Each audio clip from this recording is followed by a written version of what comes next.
இன்றைக்கி ஈவினிங் பார்த்திங்கன்னா ரொம்ப ஜில்லு ஜில்லு ஜில்லுன்னு காற்று அடிச்சுக்கிட்டு அப்படியே பனியோடு இறங்கிட்டு தான் திருச்சியில் இருக்குது.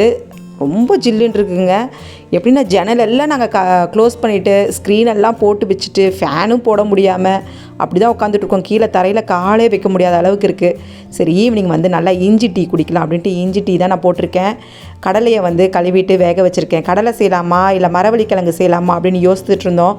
அப்புறமா கடலை தான் முன்னாடி வாங்கினது, அதனால் கடலையை செஞ்சிடலாம் அப்படின்ட்டு கடலை தான் நான் வந்து வேக வச்சுட்டு ஈவினிங் உட்காந்து நாங்கள் எல்லோரும் சாப்பிட்டுட்டு இருக்கோங்க. கடலை நாங்கள் சுட சுட எடுத்துகிட்டு வந்து வச்சோம். நிமிஷத்தில் அது எங்கே ஆறி போச்சுன்னே தெரியல. அந்த அளவுக்கு ஜில்லுன்னு இருக்குங்க. அதனால் சரி சூடாகவே டீ குடிச்சிட்டு கடலையை சாப்பிட்டுட்டு அடுத்து டிஃபன் ரெடி பண்ணலாம் அப்படின்னு நான் இருக்கேன். வாங்க நம்ம டின்னர் செய்கிறத பார்க்கலாம். சப்பாத்திக்கு தக்காளி தொக்கு தாங்க ரெடி பண்ண போகிறேன். பட்டை, கிராம்பு, சோம்பு, பிரிஞ்சி இலை சேர்த்துருக்கேன். வெங்காயம், கருவேப்பிலையும் சேர்த்துருங்க.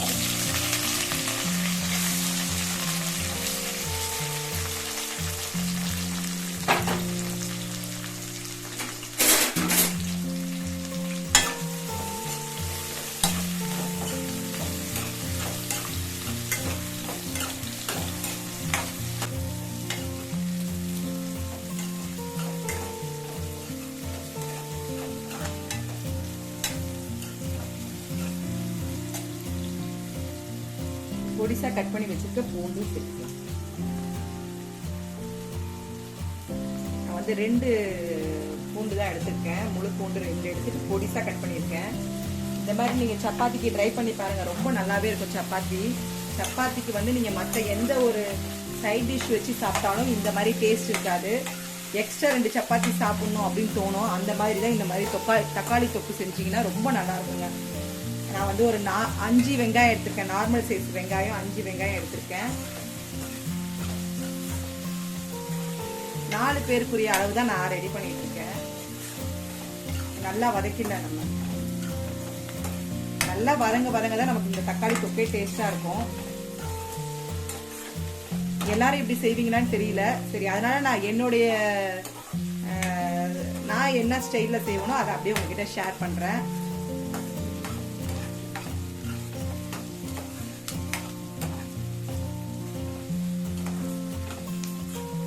பாருங்க நல்லா வதங்கிருச்சு. இப்ப நம்ம தக்காளியும் சேர்த்துக்கலாம். நான் 5 பெரிய தக்காளி தான் சேர்த்திருக்கேன். அதனால 5 பெரிய தக்காளி நல்லா பழுத்த தக்காளியா எடுத்துட்டு நீங்க சேர்த்துக்குங்க.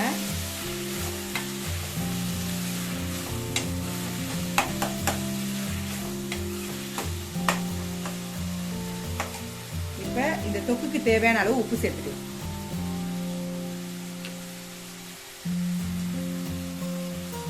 தொக்குக்கு தேவையான அளவு உப்பு சேர்த்துக்கலாம்.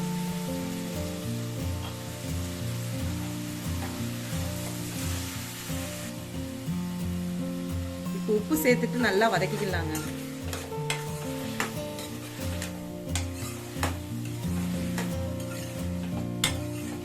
எப்படி நம்ம சப்பாத்தினா குருமா அந்த மாதிரிலாம் நீங்க ட்ரை பண்ணுவீங்க. இல்லைனா உருளைக்கிழங்கு மசாலா செய்வாங்க, இல்லைனா தேங்காய் சட்னி அரைப்போம், இல்லைனா வெங்காயம் தக்காளியை வந்து பச்சையாக அரைச்சிட்டு காஞ்ச மிளகா வச்சு அரைச்சிட்டு அதை தாளிப்போம். அதுக்கு பதிலாக இந்த மாதிரி நீங்கள் ட்ரை பண்ணி பாருங்க.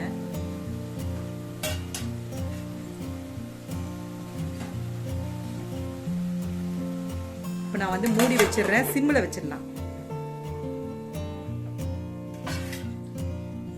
சிம்மிலேயே வந்து ஒரு 5 நிமிஷம் நல்லா வந்து தக்காளி நல்லா கொலைய வேகட்டும். தக்காளி வெங்காயம்லாம் நல்லா கொலைய வெந்த பிறகு நம்ம வந்து மசாலா சேர்க்கலாங்க.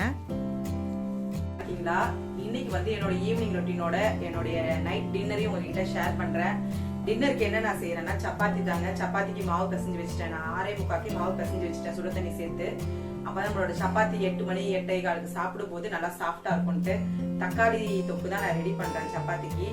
இன்னைக்கு என்ன நான் சாப்பாடு ரெடி பண்ணேன், ரசம் தாங்க. ரசம் உருளைக்கிழங்கு வறுவல் தான் செஞ்சேன். இன்னைக்கு வேற ஒன்றும் செய்யல, ரொம்ப சிம்பிளா செஞ்சுட்டேன். நான் இன்னைக்கு ரசமும் உருளைக்கிழங்கு வறுவலும் ரெடி பண்ணேன். அதை வந்து உங்ககிட்ட ஷேர் பண்ண முடியாம போயிடுச்சு. என்னால் வீடியோ எடுக்க முடியாம போயிடுச்சு. இன்னைக்கு வெளியே போயிட்டு வந்தனால அந்த வீடியோ உங்ககிட்ட ஷேர் பண்ண முடியல. அதனால ரசம் மட்டும் தான் இருக்குது. உருளைக்கிழங்குலாம் சாப்பிட்டு முடிச்சாச்சுங்க. அதனால எதுவும் இல்லை. எல்லா பாத்திரத்தையும் நான் தேய்ச்சி போறதுக்காக எடுத்து வச்சிருக்கேன். இப்போ நம்ம இந்த டிஃபன் வேலையை சீக்கிரமா நம்ம ரெடி பண்ணி வச்சுட்டோம்னா பாத்திரத்தெல்லாம் தேய்ச்சி வச்சிடலாம் அப்படின்ட்டு. ஏன்னா மழை வரும்போது நம்ம எப்பயுமே முன்னெச்சரிக்கையா தண்ணி பிடிச்சி வச்சுக்கிறதோ, பாத்திரம் தேய்ச்சி வைக்கிறது, துணி துவைக்கிறது, இதெல்லாம் நான் செஞ்சு வச்சிட்டு இருக்கேன். ஈவினிங்கே இந்த வேலையெல்லாம் முடிச்சிட்டேன்னா நாளைக்கு ரொம்ப ஃப்ரீயா இருக்கலாம் இல்லைங்க, கரண்ட் போனாலும் பிரச்சனை இல்லை. அதனால என்னுடைய ரொட்டீன் அப்படியே உங்ககிட்ட ஷேர் பண்றேன். சரி, நீங்களாம் அதை வந்து சொல்லும் போது உங்களுக்கு கொஞ்சம் வந்து யூஸ்ஃபுல்லா இருக்கும் அப்படின்னு தான். நீங்க நைட்டு டேங்க்ல வந்து தண்ணி ஃபில் பண்ணி வச்சிட்டீங்கன்னா நாளையில கரண்ட் போனாலும் பிரச்சனை கிடையாது. சரி, இதை என்னுடைய வீடியோ அப்லோட் பண்ணும்போது அது அப்படியே உங்களுக்கு ஒரு ஷேரிங்கா இருக்கும். நான் சொல்றது வந்து யூஸ்ஃபுல்லானதா உங்ககிட்ட அப்படியே ஷேர் பண்றேன். அதனால கிளைமேட் ரொம்ப ஜில்லுன்னு இருக்குங்க. அதனால சப்பாத்தி தான் இன்னைக்கு வேணும். நாங்க வேற ஏதாவது சூடா சாப்பிடணும், ஆனா டிஃப்ரெண்டா சாப்பிடணும். எப்பவுமே இட்லி தோசையே வேணாம் அப்படின்ட்டாங்க. அதனால இன்னைக்கு நைட்டு சப்பாத்தியும் தக்காளி தொக்கும். இப்ப நான் வாஷிங் மிஷின்லயும் துணி போட்டுட்டேன். ஏற்கனவே போட்ட துணி காஞ்சிட்டு இருக்குது. இன்னொரு ரவுண்டு துணி போட்டு வச்சுட்டேன். அதுவும் ஓடி முடிஞ்சிருச்சுங்க. அடுத்து பாத்திரம் தேய்ச்சி வச்சுட்டு டேங்க் ஃபில் பண்ணி வச்சிட போறேன். குடிக்கிறதுக்கு தண்ணி எல்லாம் பிடிச்சி வச்சிட போறேன். பால் பாக்கெட் எல்லாம் முன்னாடியே நீங்க வாங்கி ஃப்ரிட்ஜ்ல ஸ்டோர் பண்ணிடுங்க. ஏன்னா ரொம்ப மழை பெஞ்சு காத்து அடிச்சுச்சுன்னா பால் போய் வெளியே போய் வாங்க முடியாது. அதனால நான் பால் பாக்கெட் எல்லாம் வாங்கி ஃப்ரிட்ஜ்ல ஸ்டோர் பண்ணி வச்சுட்டேன். பிரெட் வேற என்ன காய்கறி வேணுமோ அதெல்லாம் வாங்கி நான் உள்ள ஸ்டோர் பண்ணி வச்சிருக்கேன். வெளியே போய் எதுவும் வந்து நம்ம வந்து எதிர்பார்க்கிற மாதிரி இருக்கக்கூடாது. நம்ம வெளியே போகணுமே, இந்த மழை பெய்யுதே, இது வாங்கணுமே அப்படின்ற மாதிரி இல்லாம இருக்கிறதுக்காக அதை அப்படியே உங்ககிட்ட ஷேர் பண்றதுனால நீங்க முன்னெச்சரிக்கையா இதெல்லாம் வாங்கி வச்சிருங்க. தண்ணி எல்லாம் ஃபில் பண்ணி வச்சிருங்க. டேங்க்ல தண்ணி இல்லைன்னா ரொம்ப கஷ்டம். சரி, அதை அப்படியே உங்ககிட்ட ஷேர் பண்ணிட்டு என்னுடைய டின்னரே நான் உங்ககிட்ட ஷேர் பண்ணிருக்கேன். இப்ப நம்ம அடுத்து மசாலா எல்லாம் சேர்க்கலாங்க. பாருங்க, நம்ம தக்காளி வெங்காயம் நல்லா வதக்கிடுங்க. இப்ப வந்து மஞ்சத்தூள் சேர்த்துக்கலாம். கொஞ்சம் போல மஞ்சத்தூள் சேர்த்துக்கலாம். உங்களுக்கு எவ்வளவு காரம் தேவையோ அவ்வளவு காரம் சேர்த்துக்குங்க. நான் எனக்கு தேவையான அளவு காரம் சேர்த்துக்கிறேன். மிளகாய் தூள் சேர்த்துக்கலாம்.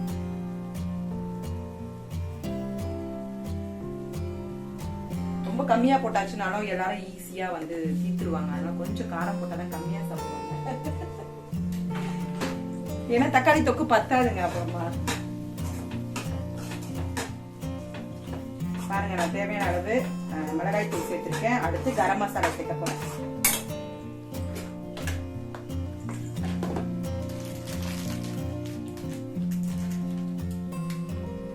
ஒரு 1/2 ஸ்பூன் கரம் மசாலா.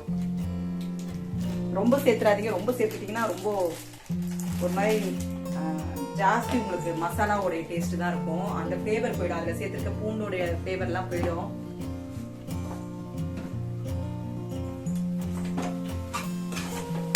இப்ப நம்ம கரம் மசாலாவும் சேர்த்தாச்சு. இப்ப கொஞ்சம் கூட தண்ணி சேர்த்துட்டு நம்ம நல்லா வந்து சிம்ல வச்சு மூடிடலாம். நல்லா வந்து சேர்ந்து வரணும் மசாலா. நான் கெட்டில் இருக்க சுடு தண்ணி தான் சேர்த்துக்க போறேன். முக்காவாசி மசாலானாலே நான் சுடு தண்ணி தான் சேர்த்துக்கிறேன். பச்சை தண்ணி சேர்க்க மாட்டேன். அப்படி நீங்க சேர்த்து பாருங்க, உங்களுடைய அந்த ஃபிளேவர் டேஸ்ட் மாறாம இருக்கும். பாருங்க, நம்ம எல்லாம் சேர்த்தாச்சு. உப்பு தான் நான் வந்து ஒன்னும் பார்க்கல. உப்பு காரம் எவ்வளவு இருக்குன்னு பார்த்துக்கலாம்.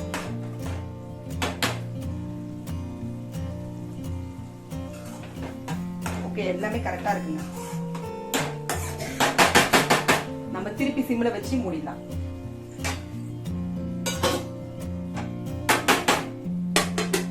நல்லா எண்ணெய் பிரிஞ்சு வரணும். ஏற்கனவே நம்ம எண்ணெய் பிரிஞ்சு வந்துச்சு. இப்ப திருப்பி தண்ணி சேர்த்துருக்கோம்.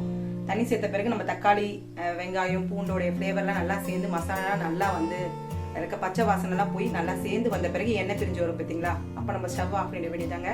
இந்த மாதிரி நீங்க ட்ரை பண்ணி பாருங்க. சப்பாத்திக்கு வேற லெவல். அந்த சப்பாத்தி சாப்பிடும்போது உங்களுக்கு ரொம்ப பிடிக்கும். தக்காளி ஆனா கொஞ்சம் கூட இருந்தீங்கன்னா தான் அந்த புளிப்பு டேஸ்டோட அந்த காரம்னா கரெக்டா இருக்கும். தக்காளி கம்மியா போட்டீங்கன்னா டேஸ்ட் கரெக்டா வராது உங்களுக்கு. அதை மட்டும் நீங்க கரெக்டா பாத்துக்கங்க. நான் வந்து ஒரு 5 நார்மல் சைஸ் வெங்காயம், சின்ன வெங்காயமா தான் நான் எடுத்திருக்கேன். ஆனா தக்காளி நல்லா பெரிய பெரிய தக்காளி ஒரு 5 தக்காளி எடுத்திருக்கேன். நல்லா இவ்வளவு சைஸ்க்கு நான் வந்து தக்காளி சேர்த்திருக்கேன். அப்பதான் அந்த டேஸ்ட் நல்லா இருக்கும். அதனால 2 வெள்ளை பூண்டு வந்து 2 பூண்டை வந்து உரிச்சிட்டு பொடிசா கட் பண்ணிக்கிட்டேன். சரிங்க, இதை நான் சிம்ல வச்சிருக்கேன். இது ரெடி ஆகட்டும். பாருங்க, 7:30 மணி தான் ஆகுது. அதுக்குள்ள நான் வந்து சப்பாத்தி மாவும் பிசைஞ்சு வச்சுட்டேன். தக்காளி தொக்கும் ரெடி பண்ணியாச்சு. அடுத்து பாத்திரத்தெல்லாம் தேய்ச்சி போட்டுட்டு வேலையெல்லாம் முடிச்சிட வேண்டியதாங்க. சாப்பிட்ட பிறகு நம்ம தட்டு இந்த பாத்திரம் தான் இருக்கும். அதையும் தேய்ச்சி வச்சாச்சுன்னா ஈஸியா நமக்கு வந்து நைட்டு எல்லா வேலையுமே முடிச்சுட்டு இந்த மாதிரி மழை பெய்ய போகுது இந்த மாதிரிலாம் சொல்லும் போது நமக்கு வந்து புயல் வரப்போகுது அப்படிலாம் சொல்லுவாங்க.